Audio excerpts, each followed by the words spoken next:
Olá, mundo! Está começando mais um vídeo do canal Delas pro Mundo. Eu sou a Andy. e eu sou Gabi. Sejam bem-vindos. Ativa o sininho, Se inscrevam no canal. e vem com a gente.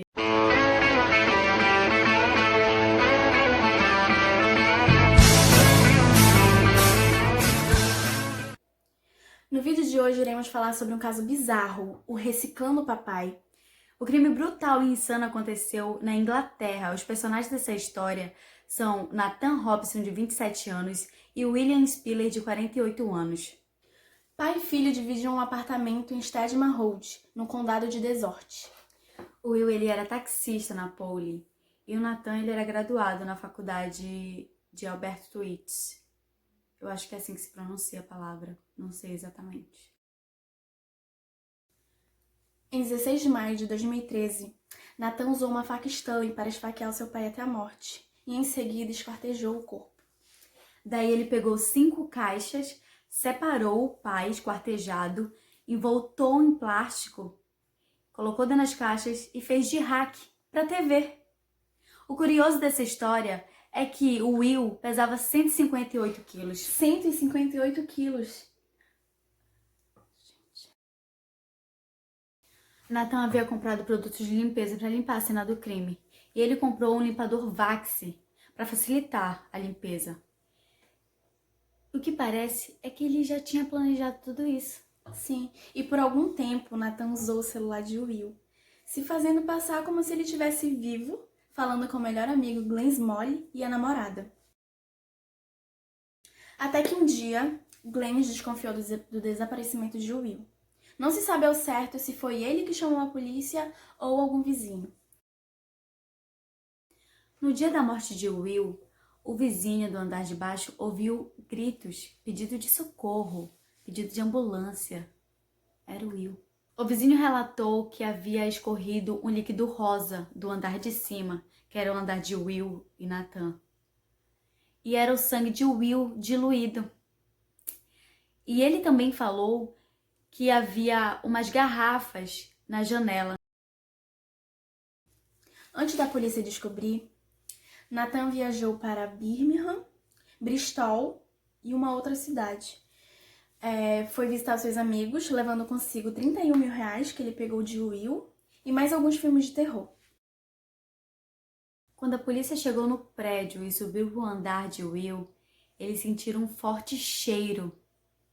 Quando chegou no apartamento, eles não aguentavam. O cheiro estava muito forte e eles já sabiam que estava vindo do hack.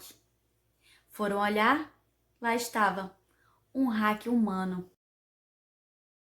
E no dia seguinte, Nathan foi preso. E em sua defesa, Nathan disse que fez isso por vingança, pois havia sofrido anos de abuso sexual pelo seu pai. Mas nada comprova de fato que o Will estuprou Nathan. O investigador sênior John Gately o descreveu como um assassino particularmente horrível, sendo ele manipulador, mentiroso e desonesto. O júri levou apenas 90 minutos para dar um veredito de culpa unânime. Na época, ele levou apenas 30 anos de prisão. E no ano seguinte, ele foi condenado à prisão perpétua. Não tinha como recorrer mais o caso, né? Porque já tava na cara. Não dava mais que pra era fazer ele, nada. cara. Foi ele que matou o pai dele, não tinha como recorrer. Tinha provas e tudo, então não tinha como recorrer. Pegou prisão perpétua, tá presa até hoje, gente. A mãe de Nathan não aparece muito na história. Na época ela era prostituta e não sabe ao certo o sobrenome, Idade, o envolvimento endereço. dela. Só se sabe o primeiro nome, que é Elaine.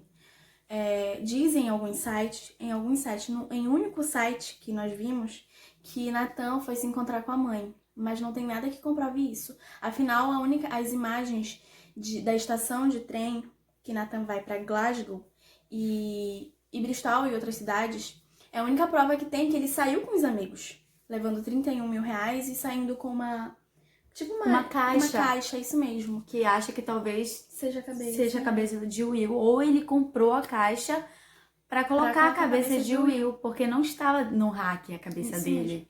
Então não dá para saber. E o que parece mesmo é que ele realmente saiu com os amigos e não com a mãe. Sim.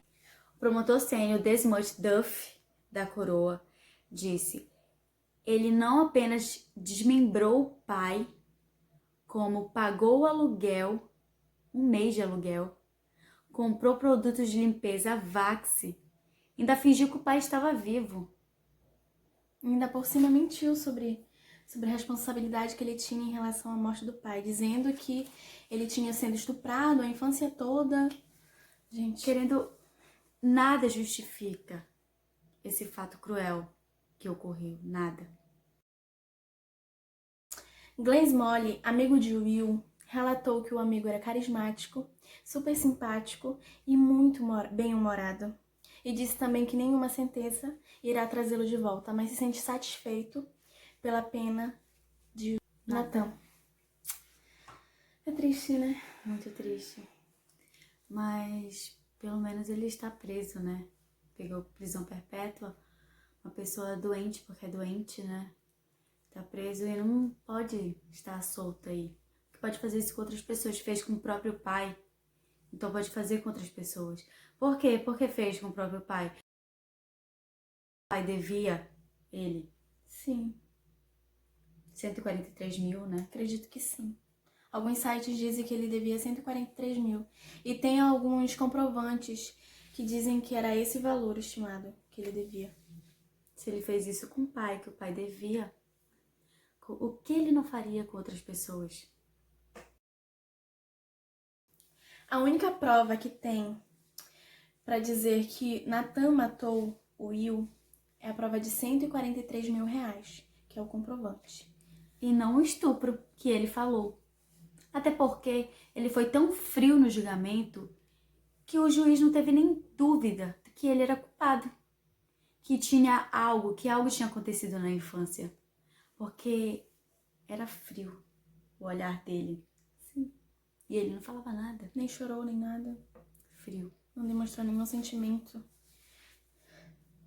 Ele não mostrou sentimento nem de remorso por ele mesmo. Né? E ainda era mentiroso, gente. E foi isso. Essa é a conclusão dessa história.